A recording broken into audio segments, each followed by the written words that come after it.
Olá e sejam muito bem-vindos a mais um vídeo do Flames. O meu nome é Roberta e eu passo a vida a falar de Richard Zimmler e hoje vou-vos falar de mais 4 livros desse autor. Antes de mais, eu quero vos agradecer muito porque um dos meus vídeos que esteve ligado ao projeto LuzYoutubers foi sobre Richard Zimmler e eu falei de 4 livros dele, sendo que 2 deles nem sequer são assim muito conhecidos, e gostei imenso dos vossos comentários e da interação que isso gerou. Eu tive comentários e mensagens privadas de pessoas de todo o mundo mesmo. Tive comentários de pessoas a dizer que não perceberam absolutamente nada do que eu disse, porque eu estou a falar em português, mas que só a maneira como eu estava a expor, ou como eu estava a falar dos livros, lhes deu vontade de ler e adquiriram os livros e foram ler isso. Foi muito importante para mim, portanto, muito obrigada.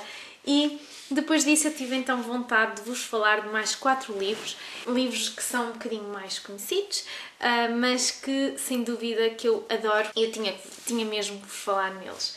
Então eu hoje vou-vos falar assim muito resumidamente sobre O Último Cabalista de Lisboa, Goa ou O Guardião da Aurora, Meia-Noite ou O Princípio do Mundo, A Sétima Porta. Estes 4 livros fazem parte de uma série, digamos assim, ele chama-se Ciclo Sefardita. Espero estar a dizer bem, tenho dificuldade em dizer esta palavra. O que acontece é que eles podem ser lidos totalmente de forma independente, mas eles debruçam-se sobre uma família, a família Zarco. É como se alguém fosse escrever sobre a minha família e então fossem buscar antepassados e fossem falar neles e depois fossem falar nos meus avós e depois fossem falar de mim. São todos eles histórias diferentes, mas que de alguma forma, e quem lê os livros dele e quem os lê numa determinada ordem percebe, acabam por fazer sentido por ser lidos de uma determinada ordem. E apesar de Richard Zimmler ter escrito O Meia-Noite ao Princípio do Mundo antes do livro Goa, eu acho que ele deve ser lido primeiro Goa e depois O Meia-Noite ao Princípio do Mundo. Mas, lá está, eu prefiro que vocês leiam os livros, não me interessa a ordem, desde que os leiam, a não os lerem, mas se puderem fazê-lo nesta ordem, eu realmente aconselho. Há, no entanto, um livro que eu acho que deve ser lido antes do Último Cabalista de Lisboa, para o caso de vocês quererem ler, que é o livro À Procura de Sana. Eu já falei nesse livro no tal vídeo anterior, vou deixar aí o link caso vocês queiram ir dar uma vista de olhos, e eu acho que faz sentido ser lido primeiro porque o Richard Zimmler, intencionalmente ou não, não sei, acaba por deixar um pequenino spoiler lá. E quando eu estava a ler o livro, por acaso, eu já sabia que queria ler este.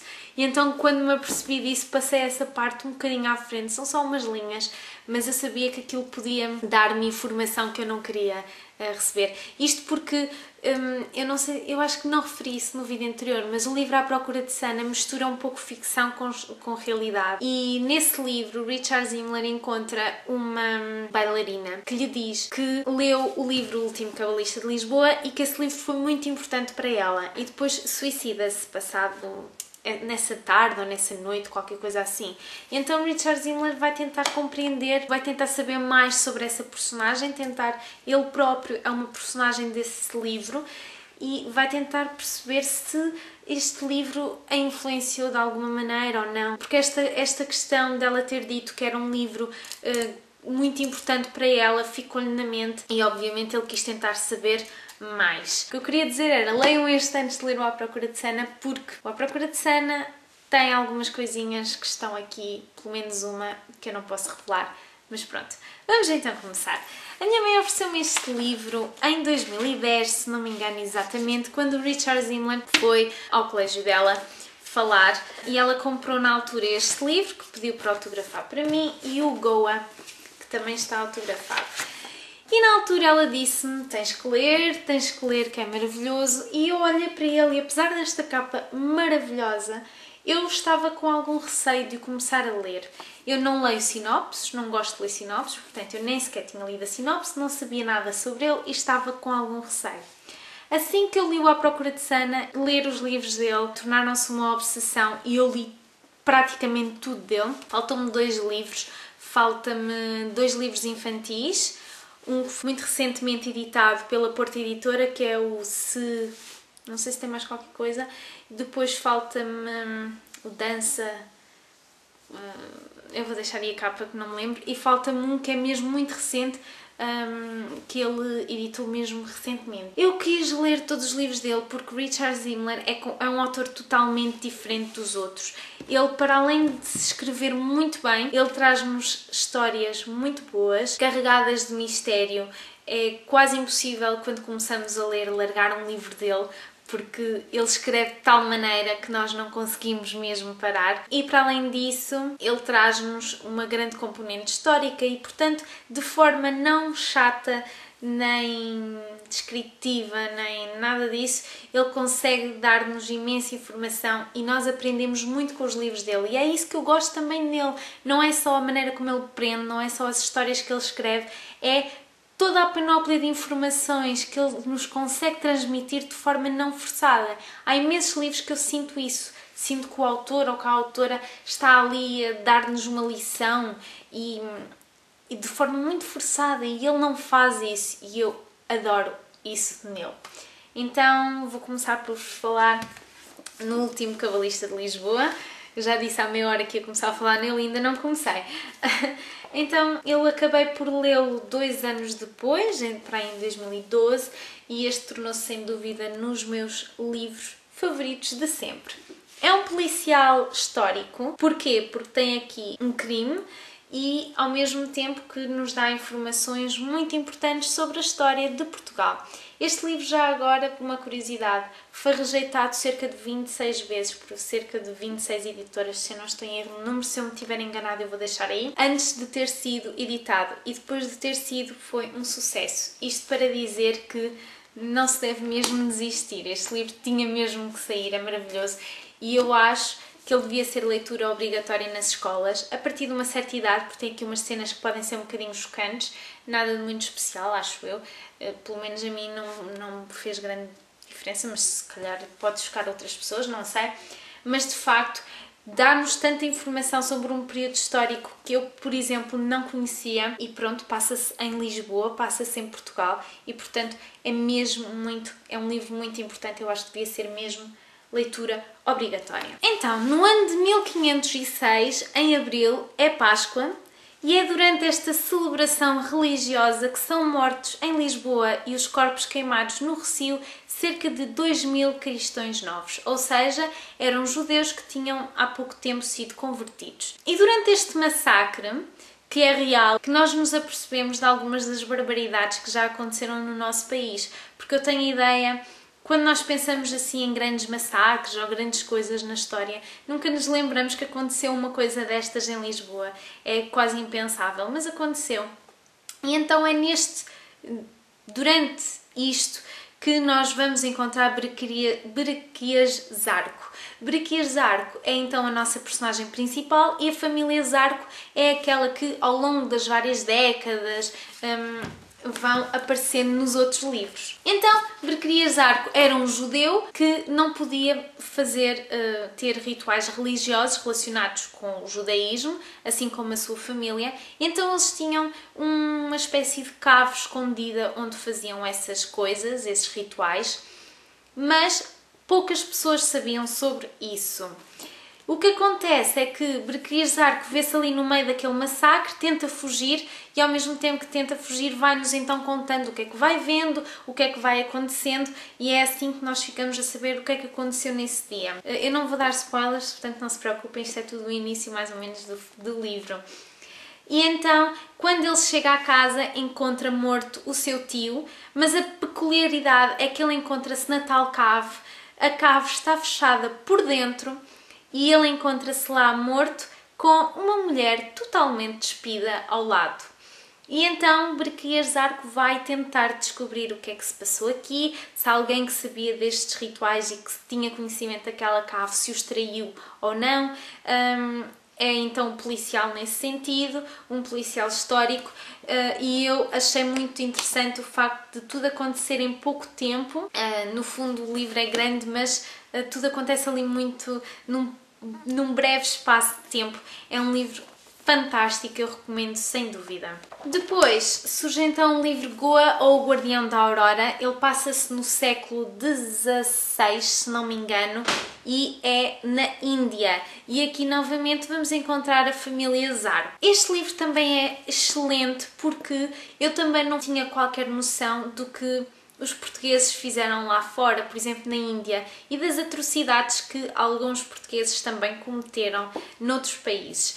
Nesse sentido, este livro também é bastante chocante, porque eu não tinha conhecimento disso. No entanto, eu tenho alguns mixed feelings, digamos assim, relativamente a este livro. Portanto, o que acontece neste livro é que nós vamos seguir uma personagem, que é o Tiago, e o Tiago acaba de ser preso, também por causa da sua religião. O seu pai também já tinha sido preso e então o Tiago vai tentar perceber como é que ele foi preso, porque é que ele foi preso, será que alguém o traiu ou não, e para isso vai-se lembrando da sua infância. Porquê é que eu digo que tenho alguns sentimentos assim contraditórios relativamente a este livro? Porque os capítulos, isto acaba por ser dividido em vários capítulos, portanto temos um capítulo em que ele está preso e ele vai falando sobre isso, mas depois o capítulo a seguir é ele a falar sobre a sua infância. Os capítulos em que ele falava sobre a sua infância eram tão bons e tão maravilhosos. Ele fala da sua infância com a Sofia, a sua irmã, e era tão fantástico que quando esse capítulo terminava e começava o capítulo em que ele estava preso, eu ficava, oh bolas, agora lá estamos nós a ter que aturar o senhor Tiago, ou o rapaz Tiago, aqui preso com os seus pensamentos, e essa parte chateava-me um bocadinho, porque eu queria era saber o que é que se tinha passado, quem é que os tinha traído, o que é que tinha acontecido, será que tinha sido traído ou não, porque é que ele estava ali. Eu queria mais saber isso do que propriamente os sentimentos que ele tinha quando estava preso. Este livro tem dos finais melhores. Na última página, eu adorava poder-vos ler, mas não o vou fazer, como é óbvio. Na última página e na última linha é extraordinário, tem uma frase maravilhosa. Ai, porque é que vocês não leram o livro? Eu tenho que fazer um vídeo só com spoilers para quem já leu. Maravilhoso, fantástico, muito bom. Não tão bom como O Último Cabalista de Lisboa, eu acho, mas é sem dúvida muito bom. Depois então, Richard Zimler escreve um dos melhores livros que eu já li em toda a minha vida. Este livro é fantástico, eu adoro, é dos meus livros favoritos de sempre, que é o Meia-Noite ao Princípio do Mundo, com esta capa maravilhosa. Eu adoro esta capa. Fui enganada no preço deste livro, porque basicamente eu estava a fazer uma caminhada e vi este livro a 12 euros, não tinha dinheiro comigo, então fui a casa buscar a carteira e quando cheguei o senhor fez-me 15 euros. Tudo bem, não interessa, o livro é maravilhoso. E eu estava no verão, era agosto, tinha tido um ano muito complicado, muito trabalho, muito cansado e um ano muito cansativo. E eu pensei, bom, eu vou pegar neste livro, tenho um mês para o ler, vou ler com calma.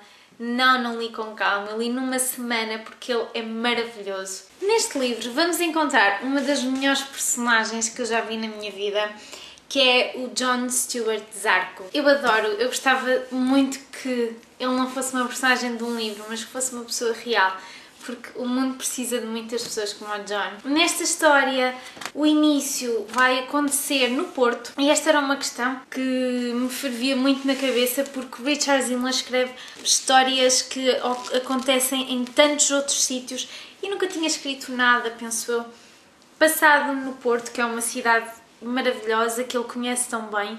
E então eu gostava muito que ele tivesse feito, e aqui vamos encontrar isso. Vamos encontrar uma personagem que mora no Porto, filho de pai escocês e mãe portuguesa, se não me engano, e que tem origens judaicas, mas sabe muito pouco sobre o judaísmo. E então foi aqui que eu aprendi muito acerca do judaísmo, de uma forma muito simples e muito fácil, como só o Richard Zimler consegue fazer. Nesta história, para além disso, vai chegar a casa do John um senhor que eu penso que já era de idade, raça negra, que se chama Meia-Noite, e através dele vamos conhecer um bocadinho da África, de algumas tribos, e vamos saber mais sobre a escravidão, que são dois temas que não me diziam muito, mas este livro está tão fantástico que até nisso ele é maravilhoso. Vai falar também um pouco na América, vai falar sobre a escravidão na América. Finalmente, agora vou-vos falar de um livro que foi talvez a maior desilusão que eu já apanhei com Richard Zimmler. A verdade é que Richard Zimmler nunca escreveu até agora um livro que eu não gostasse. Eu acho que isso nunca vai acontecer, acho que é impossível. Mas se houve um livro que eu não gostei tanto foi A Sétima Porta. E o mais interessante é que este era o livro das quais eu tinha uma maior expectativa. Eu achava que ia adorar este livro. E se calhar foi precisamente por isso que eu fiquei um pouco desiludida. Se calhar eu estava à espera de mais deste livro, não sei. Este livro é passado na Alemanha. A personagem principal é a Sofia e este livro tinha tudo para eu o amar. Eu adoro livros que se passem na Primeira ou na Segunda Guerra Mundial e este livro passa-se na Segunda Guerra Mundial. Já aí tinha bastante pontos a favor, mas não se vai centrar nas questões do judaísmo, vai se centrar noutras personagens, noutras pessoas que também sofreram bastante com a guerra, que foram, por exemplo, os comunistas, os homossexuais, crianças ou adolescentes com algum tipo de deficiência física ou mental, crianças ou adolescentes com autismo, ou outros alemães que viviam na Alemanha na altura. Eu lembro-me de há uns tempos, a Mariana, aqui do blog, fez um vídeo em que falou da menina que roubava livros e ela dizia que uma das coisas que gostou nesse livro foi do facto de se ter falado de outras pessoas que também sofreram com a guerra, que não foram os judeus, e eu pensei, Richard Zimmler já fez isso há muito tempo com este livro, muito antes do Marx Zusak, ou como é que ele se chama o autor. Portanto, aqui vamos encontrar Sophie, nem a Sofia, é a Sophie, em Berlim, e um outro descendente do Zarco, da família Zarco, que é o Isaac, assim como muitas outras personagens interessantes e importantes. O livro é muito bom, eu não consegui parar, li-o em pouquíssimo tempo e lá está, tem novamente muito mistério, muita coisa a acontecer, é fantástico, é muito bom nesse sentido, mas houve aqui uma coisinha que eu não gostei tanto e lá está, eu gostava de poder falar com vocês sobre isso, mas não posso. Basicamente há aqui uma relação entre duas personagens e eu não gostei muito da forma como essa relação foi aqui abordada. O resto do livro é absolutamente fantástico e maravilhoso. Se tirasse aquela parte que eu estou a dizer, eu teria gostado muito mais deste livro, sem dúvida. No entanto, eu devo reconhecer que Richard Zimmler novamente faz aqui uma coisa que fazem muitos outros dos seus livros, que é dar voz a muitas pessoas que sofreram e das quais quase nunca ouvimos falar, porque nós ouvimos falar quase sempre nos judeus, no que os nazis fizeram aos judeus, e fala-se muito pouco do resto, e aqui está o resto. Lá está, muito bom. Foi agora este livro e o último, Cabalista de Lisboa, foram os dois muito recentemente reeditados pela Porta Editora, têm novas capas, por isso provavelmente não os irão encontrar assim, mas sem dúvida que são livros que valem a pena. Este livro, O Último Cabalista de Lisboa, há uns tempos atrás falou-se na possibilidade dele vir a ser adaptado para o cinema. Eu espero que sim, qualquer um deles daria uns excelentes... Não era filmes, era séries mesmo. Eu quero muito que vocês leiam estes livros, são fantásticos. Façam este favor a vocês mesmos de os irem comprar e de os irem ler, porque valem muito a pena. Não sei mais o que dizer, não sei mais como vos dizer isto, não sei mais o que fazer para vos obrigar. Posso-vos dizer que já muita gente os leu, eu já os emprestei a muita gente e até agora todos gostaram, mas isso não é mérito meu, é mérito do Richard, que é mesmo fantástico. Acho que já disse isto quantas vezes neste vídeo, não sei. Leiam os seus livros, por favor, também já disse esta frase 1000 vezes. Vou-vos deixar por aqui, espero que tenham gostado, vemo-nos no próximo vídeo. Tchau!